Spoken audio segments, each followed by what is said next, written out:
several times in each chapter, we see how helpless Krishna is. We find weakness lording over strength exactly because it is weak. Srimad Bhagavad Gita is an epic struggle, and Krishna is the struggler.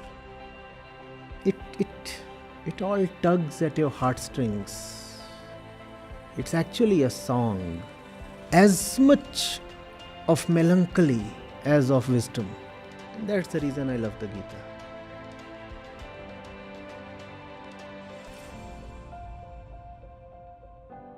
How is Sanatan Dharma related to Hindutva? Or whether Hinduism, what is the relationship between Sanatan Dharma and Hinduism? Or Hindutva ideology? See, Sanatan Dharma really is the authentic thing. Let alone Hindutva, even Hinduism does not really come close to or stand representative to Sanatan Dharma. It's just that when you want to move to the Sanatan truth, then you do it in your own contemporary way. So Sanatan Dharma needs to have a timely, topical, contemporary face today. That face can be given any name. What matters, however, is that the face must be truthfully of the Sanatan. Just as we talk of the Nirgun and the Sagun. The Sagun appears as somewhat of a representative to the Nirgun. Similarly, in every age, in every time, depending on the place, the conditions, a lot of things, history, geography, everything, there will be a need to realize what the right action, what the right code of living for these situations, these circumstances is. So that needs to be meditated over, thought out, and practiced. And that will change from time to time. Now, there is another question which has, there are two questions which are coming in the same flow. One is by Narpat Singh Gaur. He asks, does any other dharma exist which has similar fundamentals? And then there is one more question which comes sort of close to it. It is by Swami Atmo Sanatan.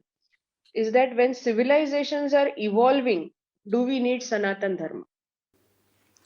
I'll take the first one first. You see, Vedanta is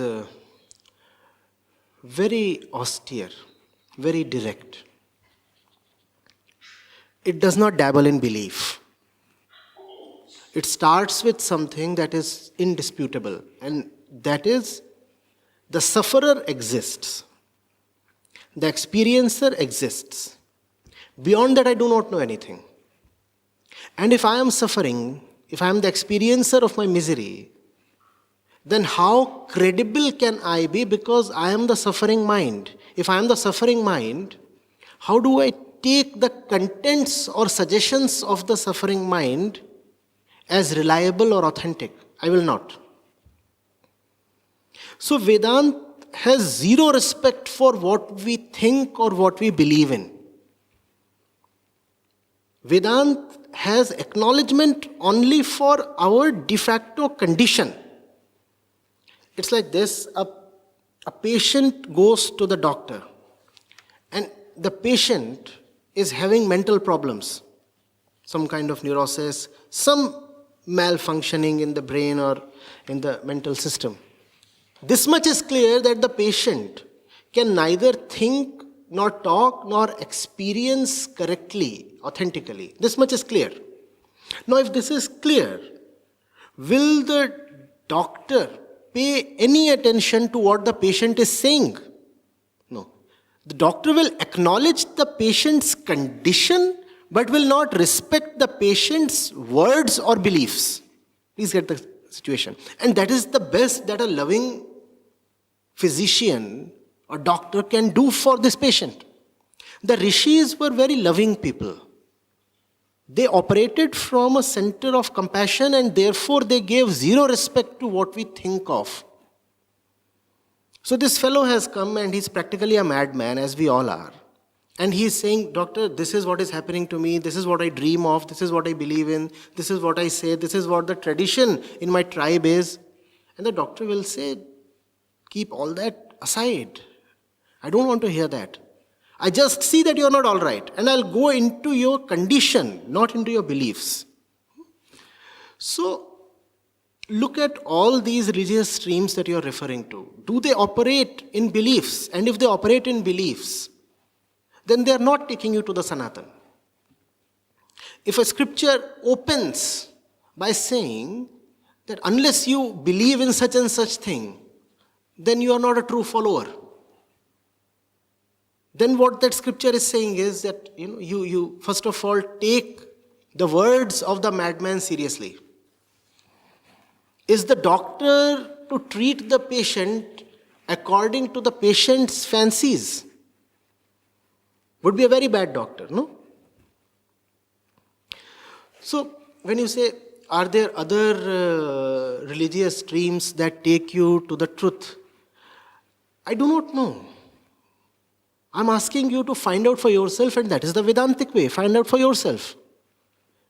You have a book in your hand, or if you have a preacher in front of you who wants to convert you or who wants to impress you with his cult, with his religion or whatever, you ask him these fundamental questions. Are you coming from a belief? Is there something that you are totally committed to without ever having any direct proof of it? And if somebody is committed to something without having a very direct proof of it, then he is actually committed to his own ego rather than the truth. And that is not dharma, that is adharma. What else is adharma? To be committed to ahankar. Ahankar says something and you start venerating that as a gospel, as truth, as spiritual or religious. So that is not Sanatan, that is not even dharma. Allegiance, loyalty, devotion to what you have been practicing, what you have seen happening all around you, what a majority of people believe in, that is not dharma. Because dharma is supposed to take you to a peace beyond yourself. And instead of going to a point beyond yourself, you're committing yourself to objects within your own mental universe. Thoughts, feelings, this, that. That is not dharma. Right? Also, it is timely here to refute the popular notion that all religions take you towards the same end. No, that's not the truth at all. No. A religion that begins in just belief will ultimately make you a big storehouse of beliefs. And you know who is a person who lives too much in beliefs? As we said, a madman. What differentiates an insane person from a healthy one? The insane person has a lot of beliefs. He will say, I believe that I have 6 legs. I believe that I am the richest person in the world. And he is totally convinced of what he is saying. This is what you can also call as bigotry. This is bigotry. I am convinced of what I am saying. Why? because the fellow who indoctrinated me was convinced of what he was saying. So this way, this is a chain of very insane kind of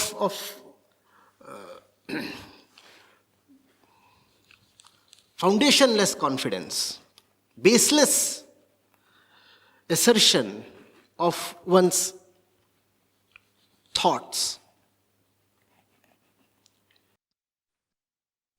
So the next question was regarding evolution of a civilization, and then when a civilization evolves, do we need Sanatan Dharma?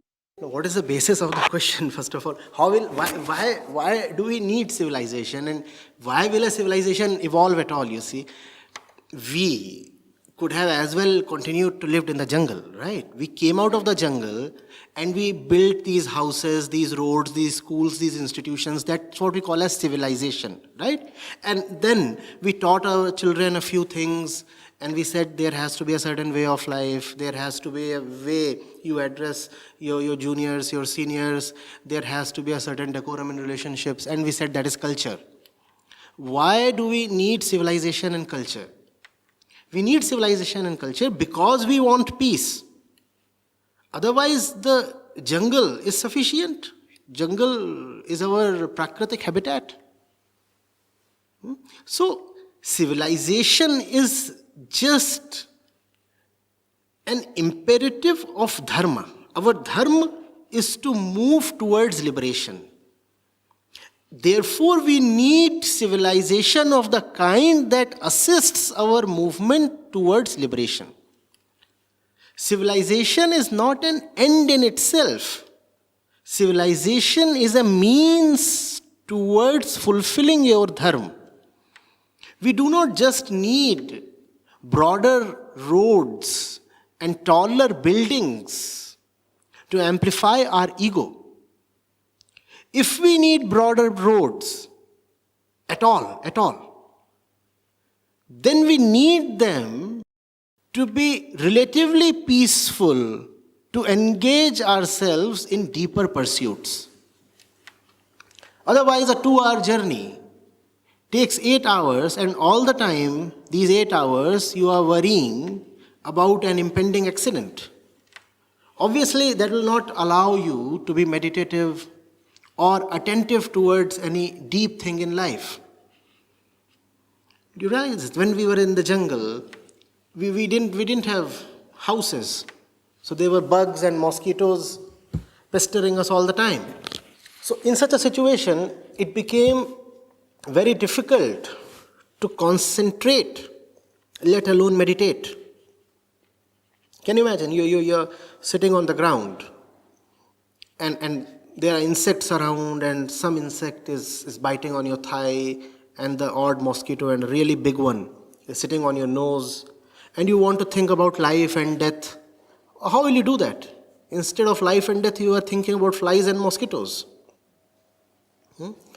So, to move from flies to life, we came to the cities, and that has to be remembered.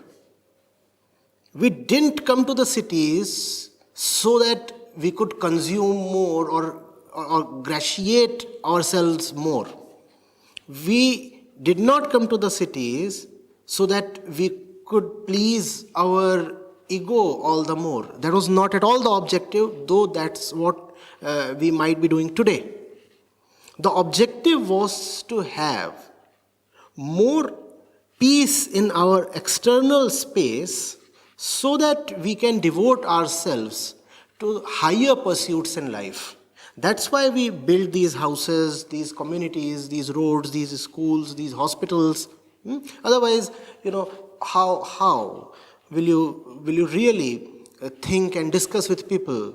You want company of like-minded people, of people of high consciousness, and as you are sitting with them to discuss and deliberate on something, you are also worrying about the hyenas and the jackals, and some beast growls in the distance, and all your meditation is gone. So that's the reason why civilization is needed. Similarly, culture. We do not need culture to boast of a rich tradition as we do these days. We keep saying, oh, we have a rich tradition, we have a very ancient tradition. Life itself is so small, what will you do with things ancient? Tomorrow, you too will become ancient like everybody who is gone and done and dusted. So, neither civilization nor culture carry any importance by themselves. They are means towards the ultimate end of life. And the ultimate end of life is mukti, liberation, realization, whatever you want to call it. So I just do not know. I'm still wondering over the question how one can say that since we are very civilized now, hence we do not need dharma. It's like saying that since I have a Mercedes now, therefore I do not need a steering. I mean, fine, civilization is the material thing, like the Mercedes. The steering denotes the consciousness that drives the material thing. So, what will you do with the steering if you have a Mercedes? What do I say about it?